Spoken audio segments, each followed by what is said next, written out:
Well, Merry Christmas. This is is it day 8 or day 9? I think we're on day 9. I've lost track. Oh my goodness. I could start over, but I'm not going to. We're just going to roll with it.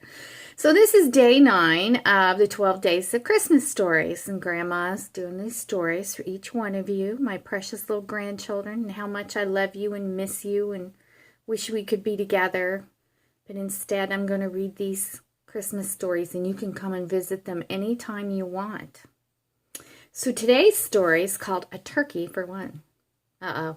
You know, Grandma's vegetarian. I don't like to kill animals, but we'll get through this. A Turkey for One. Laura's Uncle Roy is in Japan. He used to take Christmas dinner at Laura's home. Now he can only write her papa to say a box of gifts had been sent and one was for his little girl. The little girl clapped her hands, crying, "Oh, Mama, don't you think this is the chain and locket dear uncle said he would give me?" "No," replied her papa, reading on. "Your uncle says it's turkey for one." "But we do not need turkeys from Japan," remarked the little daughter soberly. Her papa smiled and handed the open letter to her mama. "Read it aloud, every bit," begged Laura, seeing her mama was smiling too. But her mama folded the letter and said nothing.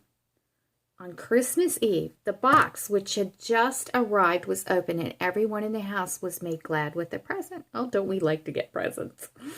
Laura's was a papier-mâché turkey, nearly as large as the one brought home at the same time by the market boy.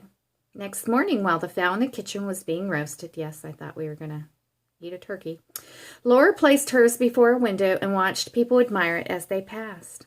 All its imitation feathers and even more its red wattles seemed to wish every man and woman, boy and girl, a Merry Christmas. Laura had not spoken of the jewelry since her uncle's letter was read. It's not nice for one who receives a gift to wish it was different. Not nice. Have you ever had that happen? I have. Laura was not that kind of child. Oh, she must have been extra special.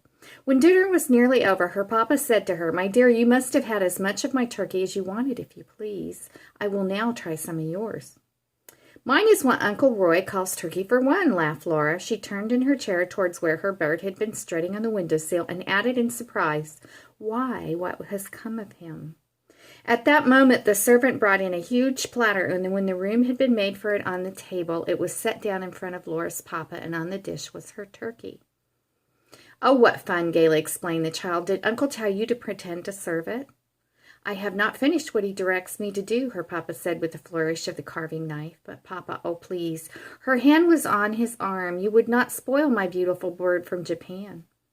A hidden spring was touched with the point of the knife. The breast opened and disclosed the fowl filled with choice toys and other things. In a turkey, huh? The first taken out was a tiny box. Inside was a gold chain and locket. The locket held Uncle Roy's picture. Oh, she must have been just delighted. It was a turkey for one. For only Uncle Roy's niece, but all the family shared the amusement. And this story was written by Lavina S. Goodman. Well, that's the end of our story time for today. I love you bunches. I hope you have a Merry, Merry Christmas. I just want to hug you, hug you, hug you. Consider yourself hugged. Hug each other. I love you bunches. Bye-bye.